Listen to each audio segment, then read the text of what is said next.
दक्षिण भारत के इतिहास के इस 9वें लेक्चर में आप सबका स्वागत है। हम लोगों ने इससे पहले बादामी के चालुक्य राजवंश को पढ़ा था। इसके बाद हम पढ़ेंगे मान्यखेत के राष्ट्रकूट, जिन्होंने बादामी के चालुक्यों को पराजित करके दक्षिण भारत में सत्ता का अधिग्रहण किया और इन्होंने 8वीं शताब्दी के मध्य से लेकर के लगभग 10वीं शताब्दी तक शासन किया। ठीक है, इससे पहले कुछ महत्वपूर्ण टॉपिक हैं जिन पर मैं बात करना चाहूँगा। जैसे पुलकेशिन द्वितीय के समय पुलकेशिन द्वितीय के समय ईरान या फारस से एक दूत मंडल पुलकेशिन के दरबार में आया था। अजंता की गुफा संख्या 1 में पुलकेशिन को इस राजदूत का स्वागत करते हुए दिखाया गया है। साथ ही अजंता की गुफा संख्या 1 या 2 में पुलकेशिन को भी चित्रित किया गया है और उस समय फारस के शासक खुसरो द्वितीय और उसकी पत्नी सीरी को भी चित्रित किया गया है। इस प्रकार अजंता की गुफा संख्या 1 और 2 लगभग 7वीं शताब्दी के मध्य के आसपास की हैं। ठीक है, तो हमने देखा क्या कि इसका जो विवरण हमें मिलता है वो मिलता है ईरान के लेखक ताबरी से। ताबरी हमें यह बताता है कि पुलकेशिन ने अपने शासन के 36वें वर्ष एक दूत मंडल को फारस भेजा था और उस समय फारस का जो शासक था वो था खुसरो द्वितीय। इसकी पत्नी का नाम है सीरी। अजंता की गुफा संख्या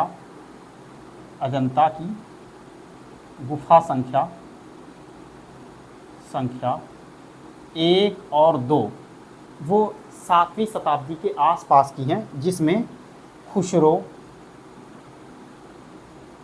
सीरी, पुलकेशिन और फारस के राजदूत के चित्र प्राप्त होते हैं। हम देखते हैं कि अजंता में जो है लगभग 29 गुफाएं प्राप्त हुई हैं, जिसमें से 6 या 7 गुफाओं में चित्र बने हुए हैं जिनका काफ़ी महत्व है। इसमें लगभग 9वीं और 10वीं गुफाएं पहली शताब्दी से दूसरी शताब्दी ईस्वी के मध्य की हैं। इस पे हीनयान बौद्ध धर्म का प्रभाव अधिक है और इस प्रकार से ये गुफाएं सबसे प्राचीन हैं।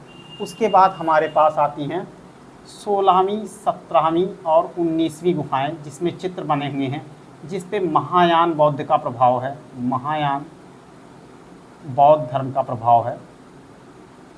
ठीक है, और ये गुफाएं गुप्तकालीन हैं और साथ ही साथ पहली और दूसरी गुफाएं ये हमारी हैं 7वीं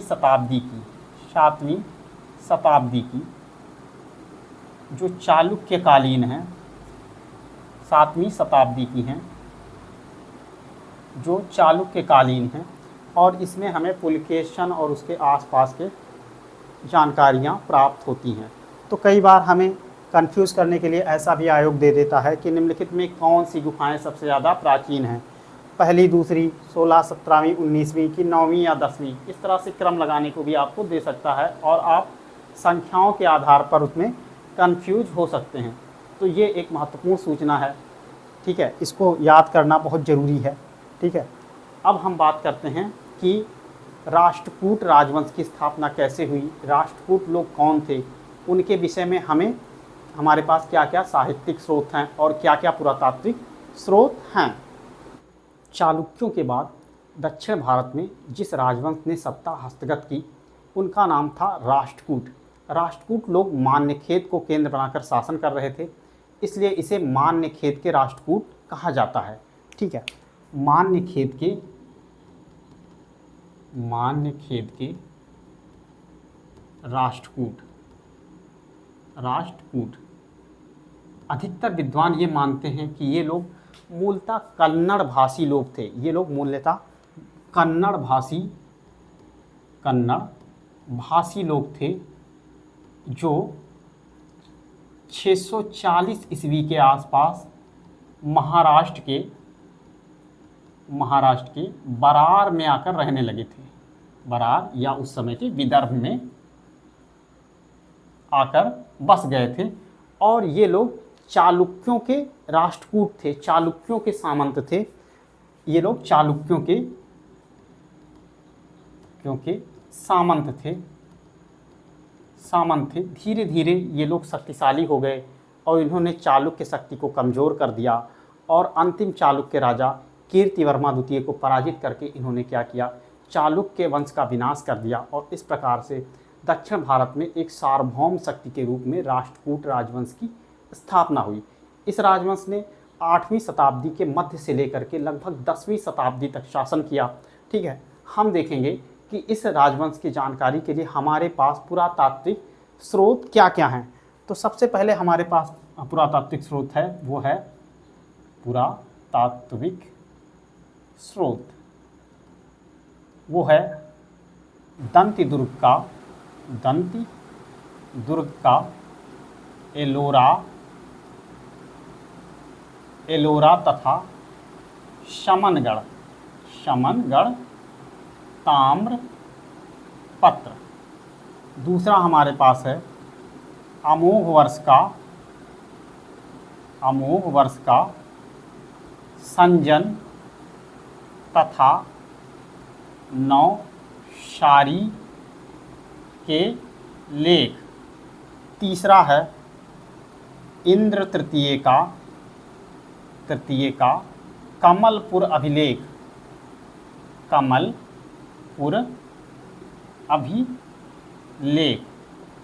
चौथा है गोविंद तृतीय का राधनपुर वनिदिंदोरी तथा बड़ौदा के लेख। पांचवा है कृष्ण तृतीय का देवली कर्नाट तथा कोल्हापुर के लेख। छठवां है गोविंद चतुर्थ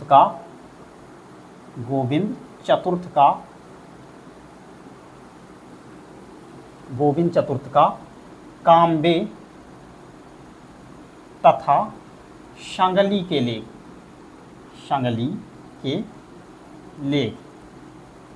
इसके अलावा भी कई सारे अभिलेख हमें इस राजवंश के प्राप्त हुए हैं, लेकिन हमने जो महत्वपूर्ण अभिलेख थे उनको यहाँ पर वर्णित किया है। पहला है दंत दुर्ग का एलोरा तथा समनगढ़ का ताम्रपत्र है। अमोघ वर्ष का संजन तथा नौशारी के लेख हैं। इंद्र तृतीय का कमलपुर अभिलेख है। गोविंद तृतीय का राधनपुर वनिदिंदोरी तथा बड़ौदा के लेख हैं तथा कृष्ण तृतीय के देवली कर्नाट और कोल्हापुर के लेख हैं।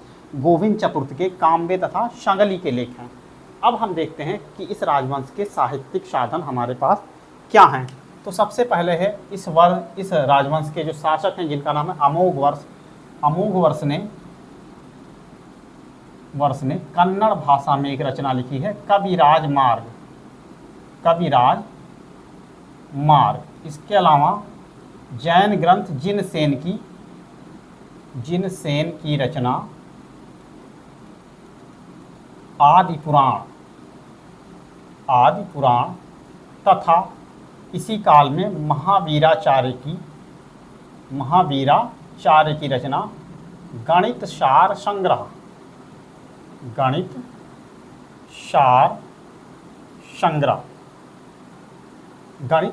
संग्रह।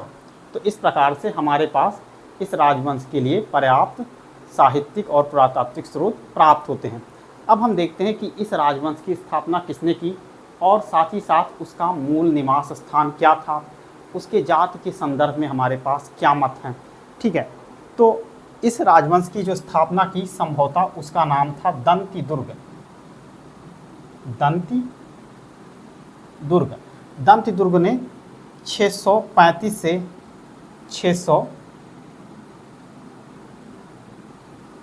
735 से 755 ईस्वी के आसपास शासन किया और दंती दुर्ग ने क्या किया, कीर्तिवर्मा द्वितीय चालुक्य को पराजित किया और पराजित करके महाराष्ट्र और उसके आसपास के क्षेत्रों पर अधिकार कर लिया। महाराष्ट्र और उसके आसपास के क्षेत्रों पर अधिकार कर लिया। तो अब राष्ट्रकूट कौन थे? तो जो हमारे पास पुरातात्विक स्रोत हैं उससे यह ज्ञात होता है कि अमोघ वर्ष के नौसारी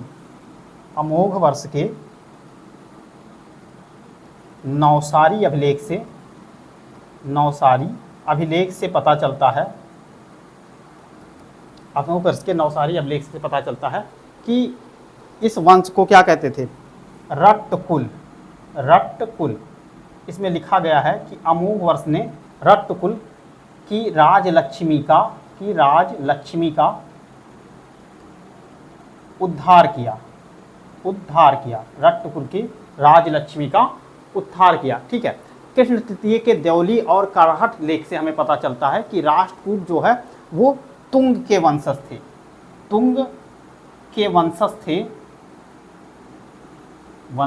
किससे पता चलता है? कृष्ण तृतीय के देवली और करहट लेख से कि राष्ट्रकूट क्या थे, तुंग के वंशज थे जिनका आदि पुरुष रट्ट था। ठीक है, तो इसके अलावा हमें वर्धा ताम्रपत्र से ये पता चलता है कि कोई रट्टा नाम की राजकुमारी थी जिससे ये उत्पन्न हुए थे, तो इसीलिए इनको राष्ट्रकूट कहा जाता है। ठीक है, अब इसके विषय में भी कई सारे मत हैं। अब हमें पता चलता है कि जो इतिहासकार हैं जैसे आलतेकर हैं, नीलकंठ शास्त्री हैं, वे मानते हैं कि दरअसल इन अभिलेखों में कोई विशेष सत्यता नहीं है। प्राचीन भारत में ऐसा माना जाता था कि साम्राज्यों को राष्ट्रों में विभाजित किया जाता था और राष्ट्रों का जो प्रधान होता था उसे राष्ट्रकूट कहते थे। जिस तरह से गाँव का प्रधान ग्रामकूट कहलाता था, उस तरह से राष्ट्रों का प्रधान क्या कहलाता था, राष्ट्रकूट कहलाता था। तो चालुक्यों के शासनकाल में कहीं ना कहीं जो राष्ट्रकूट थे, जो राष्ट्रों के प्रधान थे, उनकी कई सारी शाखाएं थी। उनमें से मान्य खेत वाले राष्ट्रकूटों ने सत्ता प्राप्त की और इस तरह से यह एक कोई जाति ना होकर के, कोई वंश ना होकर के, कोई कुल ना होकर के, यह किसका, एक पद का सूचक है। इसलिए राष्ट्रकूट एक पद का सूचक है।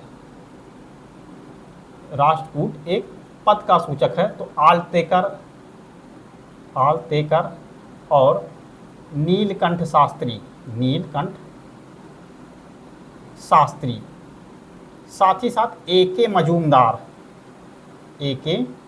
मजूमदार यह मानते हैं कि राष्ट्रकूट शब्द वास्तव में एक पद है और मान्य खेत के राष्ट्रकूटों ने सत्ता प्राप्त की और इस तरह से इस राष्ट्रकूट राजवंश ने अपने आप को दक्षिण भारत में स्थापित कर लिया चालुक्यों के बाद।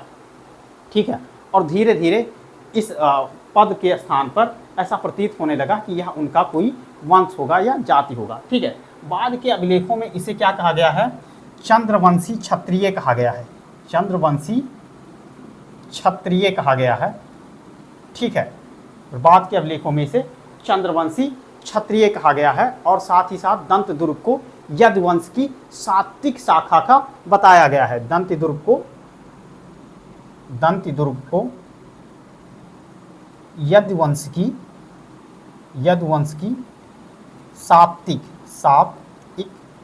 शाखा का बताया गया है। दंती दुर्ग को यदुवंश की सात्विक शाखा का बताया गया है तथा राधनपुर लेख में गोविंद की तुलना जो की गई है वो यदुवंशी श्री कृष्ण से की गई है। लेखों में राष्ट्रकूटों को लटलूरपुर वराधीश्वर कहा गया है। लटलूरपुर वराधीश्वर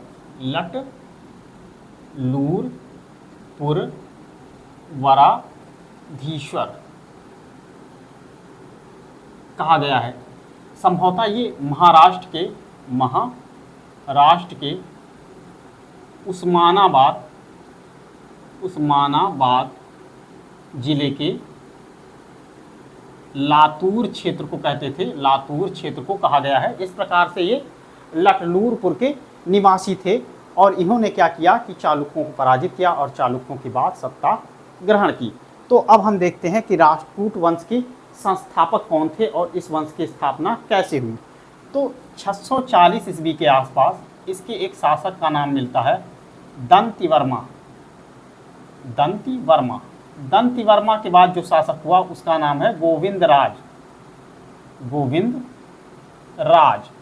इसके बाद जो शासक हुआ उसका नाम है इंद्रप्रच्छक राज। इसके बाद जो शासक हुआ उसका नाम है इंद्र के बाद पुनः जो शासक हुआ उसका नाम है कर्क और उसके बाद हुआ उसके बाद हुआ नन्न। इसके बाद हुआ नन्न। तो ये शुरुआती शासक हैं जो संभवतः चालुक्यों के सामंत थे। ये शुरुआती है। संजन अभिलेख में ये बताया गया है कि जो कर्क था, जो इंद्र था, इंद्र ने क्या किया, चालुक्य कन्या भवनागा के साथ राक्षस विवाह किया तथा चालुक्यों को पराजित किया। ठीक है, इस प्रकार से इंद्र एक शक्तिशाली शासक था। इसके बाद इंद्र का जो पुत्र हुआ जिसका नाम हुआ दंतिदुर्ग इस वंश की सत्ता का वास्तविक संस्थापक था। तो ये शुरुआती शासक थे जिसमें दंतिवर्मा, गोविंदराज, इंद्रप्रच्छकराज, इंद्र और कर्क और नन्न। इस वंश का वास्तविक संस्थापक है दंतिदुर्ग। दंतिदुर्ग का जो शासन काल आता है वो आता है 735 ईस्वी से लेकर के 756 ईस्वी तक। इस समय चालुक्यों का जो शासन था उस पर विक्रमादित्य द्वितीय चालुक्य विक्रमादित्य हैं। ठीक है, चालुक्य विक्रमादित्य द्वितीय। दूसरा है हमारा कीर्तिवर्मा। ठीक है, ये दूसरा चालुक्य शासक है। ये दंतिदुर्ग के शासनकाल में शासन करता था। दंतिदुर्ग संभवतः इन्हीं का सामंत था। ठीक है, दंतिदुर्ग ने क्या किया कि शुरुआत में इन पर डायरेक्ट आक्रमण नहीं किया बल्कि राष्ट्रकूटों के आसपास के इलाके, मान्यखेत और उसके आसपास के इलाकों को जीत करके उसने क्या किया, अपने एक राज्य की स्थापना की। सबसे पहले इसने नंदीपुर के गुर्जरों को पराजित किया। उसके बाद लाट के चालुक्यों को पराजित किया। हमने देखा था कि लाट प्रदेश में चालुक्यों की एक और शाखा थी जिसका संस्थापक कौन था, जय सिंह वर्मन, जो कि चालुक्य विक्रमादित्य के शासनकाल में उसने उस लाट राज की स्थापना की थी। इसके बाद उसने उज्जैन के प्रतिहारों को पराजित किया। तो सबसे पहले दंतिदुर्ग ने नंदीपुर के गुर्जरों को पराजित किया। दूसरा उसने पराजित किया लाट प्रदेश के चालुक्यों को,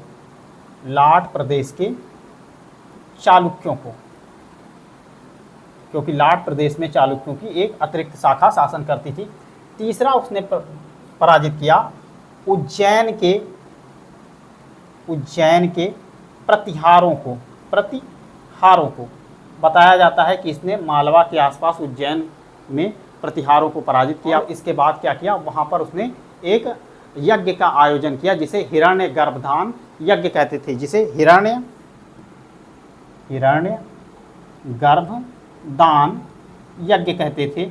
और बताया गया कि इस यज्ञ में प्रतिहार राजा ने द्वारपाल का कार्य किया। इस प्रकार से उसने क्या किया, एक बड़े प्रदेश की स्थापना की महाराष्ट्र में, और इस प्रकार से चालुक्य राज्य के अंदर ही एक छोटा सा राज्य अपना स्थापित किया। इसके बाद इसने कूटनीति से काम लेते हुए अपनी पुत्री का विवाह पल्लव राजा पल्लव राजा नंदी वर्मा से कर दिया, नंदी वर्मा से कर दिया। इस प्रकार से उसने तत्कालीन चालुक्य राजा चालुक्य राजा कीर्तिवर्मा द्वितीय को क्या कर दिया, अलग थलग कर दिया। और जब कीर्तिवर्मा द्वितीय अलग थलग हो गया, साथ ही राजनैतिक रूप से कमज़ोर हो गया, उसके इतने प्रदेशों पर नंदीपुर, लाट, उज्जैन आदि प्रदेशों पर जब दंतदुर्ग का अधिकार हो गया, तो उसने क्या किया, कीर्तिवर्मा को ही पराजित किया और महाराष्ट्र से खदेड़ दिया। कीर्तिवर्मा ने संभवतः महाराष्ट्र को छोड़ करके कर्नाटक में अपना स्थान बनाया। तो इस प्रकार से लगभग चालुक्य राज फिर कहाँ शिफ्ट हुआ, कर्नाटक में। चालुक्य राज कर्नाटक में, और उसके ऊपर जो राज्य बचा वो किसका बचा, वो बचा राष्ट्रकूटों का, राष्ट्रकूट का राज्य बचा, जिसका शासक था दंती दुर्ग। ठीक है, और यहाँ कीर्तिवर्मा, हालांकि कीर्तिवर्मा या चालुक्य राज कम से कम दंतदुर्ग के शासन में कर्नाटक और उसके आसपास के क्षेत्रों में बचा रहा। दंतदुर्ग के बाद उसका उत्तराधिकारी बना उसका चाचा कृष्ण प्रथम, और कृष्ण प्रथम ने आक्रमण करके कीर्तिवर्मा द्वितीय को पराजित किया, पराजित करके मार डाला। और इस प्रकार से महाराष्ट्र और कर्नाटक दोनों क्षेत्र में राष्ट्रकूटों की सत्ता स्थापित हुई, राष्ट्रकूटों की सत्ता स्थापित हुई।